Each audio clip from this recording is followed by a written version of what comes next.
everyone, it's Olivia here and welcome back to my channel. Today I'm doing a different video. Today I'm going to be talking about my diagnosis of narcolepsy and giving you guys some information about what it is. But before I start this video, I have to do a disclaimer. I'm just sharing my personal experience, so my symptoms and my experience may be different than from what you're experiencing or what another person is. I wanted to make this video because I was scared when I found out I got diagnosed with narcolepsy, and I wanted to look up videos to try and, see if there's other people that I can relate to.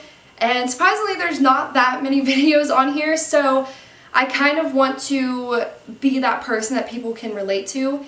And yeah, I'm going to start making like video diaries because I started on a new medication, which I'll get into later on, but I want to start video diaries and like kind of just like talking about it more because I feel like not a lot of people are aware of it. And if you are experiencing narcolepsy or if you have just been diagnosed and you're scared, I want to be that person that you can relate to. So that's the purpose of making this. So if you're unaware of what narcolepsy is, it is a neurological disorder that affects the control of sleep and wakefulness. And there is two different types of narcolepsy. There is type A, which is with cataplexy, and then type B without cataplexy. And my narcolepsy, I am type B without cataplexy. And what cataplexy is, it's when a strong emotion causes you to lose all control of your muscle tone. So basically, like, people with cataplexy, don't quote me on this because, like I said, I don't have cataplexy. I'm just going off what the internet told me, but basically they will feel like a strong emotion. Like, let's say they get angry and then all of a sudden they lose like all control of their muscles, or just like some of their muscles, like their knees will buckle and they'll fall to the ground, or they'll lose control of their jaw and they can't like move their jaw, and it only happens for a couple minutes, but still that can be really scary. So with narcolepsy without cataplexy, people will experience sleep attacks, which is basically uncontrollable episodes of falling asleep at any time during the day. For example, you could be watching TV and you just fall asleep without even knowing. For me, that's what I had. I would have sleep attacks during the day and I would be texting and I would fall asleep, or I would be watching TV and I would fall asleep without intentionally doing so, or I would be reading a book or having like a simple conversation with somebody, and I would get these sudden sleep episodes and I would just have to go to sleep. And that's like a big sign.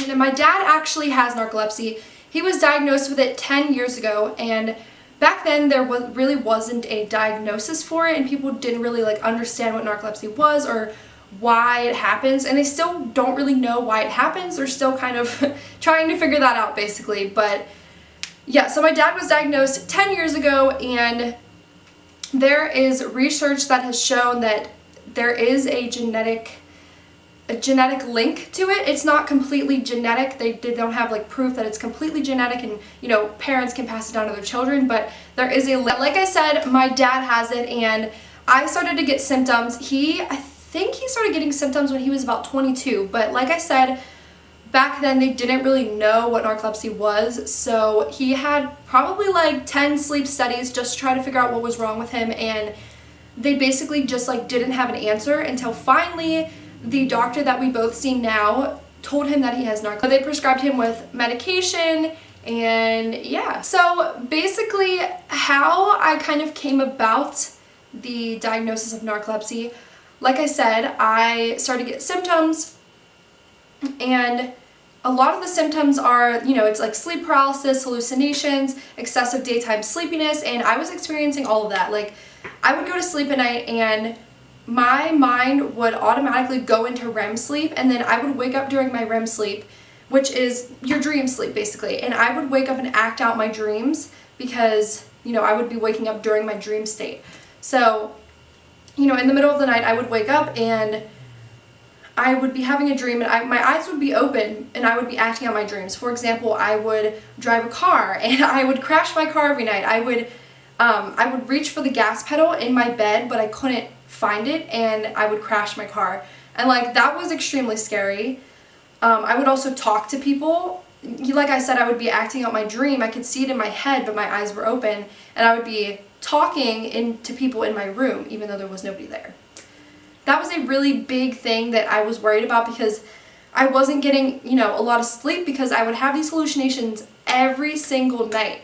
And it started, I want to say it started probably back last year. So I've had these ongoing symptoms for about a year now, and I consulted a doctor back in January. He set me up with a doctor, and trying to get into sleep studies are really hard because it took me up until I think it was like July. So literally this month I finally got my sleep study, and that was like, what, 6 months later or something? I can't count. Come July, it was time for me to do my sleep study, and what happens is that I go to a hospital, my local hospital, and I go to the sleep lab, and they have a fully furnished room. They have I think it's like a queen bed. You have your own private bathroom. There's like carpeting, there's a TV. So I go there at 8 o'clock, and he asked me questions, and he starts hooking me up to these electrodes. And basically I had 2 right here, I had 2 right here, I had them right here, and I had a bunch in my head, and then I had one on my throat to monitor my snoring if I snored or anything. I had them on my chest, on my ribs, and on my legs. And the reason for all that is that they can monitor your brain waves, and that they can monitor, you know, your legs if you're moving in your sleep. It was about 11 o'clock after he finished putting all of the electrodes in. It took a long time, and it was time for me to sleep. So I slept overnight, and I woke up in the morning, and this is kind of where they decipher whether you have narcolepsy or not. They do I think it's called a multiple sleep latency test, and it's where you take several naps throughout the day. So they had me take a nap. They had me take a 20-minute nap every hour and a half. So I woke up at 6 o'clock in the morning, and an hour and a half later it was 7:30, and they had me do a 20-minute nap.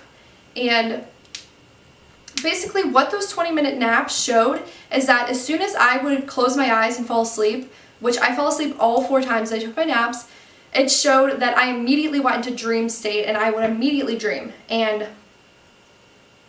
you know, I've always done this. I've always, every time I've ever taken a nap, I always dream. And I just thought that was normal. Honestly, I really thought that everybody did that, and here it's not normal. So like I said, they had me do 4 naps, and after I left that day, I got a call from my doctor. I think it was like 2 days later, and he wanted me to come in for an appointment. So I made my appointment, and I went in, and he basically just told me, he was like, you have narcolepsy. And I was like, wow, that's great, honey. But no, me and my family, we kind of figured that I had it because my dad had it, and like I said, there's kind of a genetic link to it. But yeah, I was still kind of shocked. He prescribed me a medication called Provigil, and basically what that is supposed to do is just to keep you alert and awake throughout the day. And yeah, I haven't tried it yet. I'm still waiting for it to come in, so I will definitely be doing video diaries to the people who are wondering what it feels like to be on Provigil and if it helps and the symptoms or whatever. So yeah, we'll definitely make video. So narcolepsy actually typically starts in young adults from ages like 18 to 30, but it literally can happen at any time of your life. A lot of the times it's misdiagnosed, or people just go undiagnosed. And you know, narcolepsy is not really, it's a rare disease, but it's not a rare disease. It's a rare disease in the sense that a lot of people just go with it undiagnosed. They just think it's normal to be sleepy all the time and, you know, automatically go into dream state and everything. So a lot of people go into undiagnosed. Research actually shows that only about 1/4 of the population carries a genetic marker for narcolepsy. Not only 1 out of 500 people actually develop, and it's honestly a very misunderstood disorder. There's comic portrayals of people falling asleep mid-sentence, or just falling on the floor and falling asleep, and that's totally far off from what it actually feels like. Like, when you're getting a sleep attack, it literally feels like you just have this like brick laying on your head, and like all you can think about is sleeping. Like the other day I was having a sleep attack, and I was talking to my mom. We were sitting in the car, and all of a sudden I literally felt like a brick was just weighing on my head, and like you can't even focus. You cannot think, you cannot talk properly. Like there is zero focus whatsoever. And like I was in the car trying to have a conversation with my mom, and like I don't even remember what she said because I just could not focus. All I could think about is sleeping. So the next time somebody asks me if narcolepsy is when you just fall asleep randomly, that is 100% not how it is. You do not just fall asleep randomly, you get sudden sleepiness. It's not just hit you with the sleep and you just fall asleep right that second. Like it's not gonna just be like I'm gonna be sitting here and I'm just gonna be like, you know, it's not like that. Like it's like I will get an onset of sleep. Yeah, I really hope you guys enjoyed this video. If you related to this video, if you like this video, if you are, you know, if you have narcolepsy and you're feeling scared, or if you need somebody to talk to, feel free to leave a comment down below, or if you have any questions or anything, I will be sure to answer them in another video. I will see you guys next time. Bye.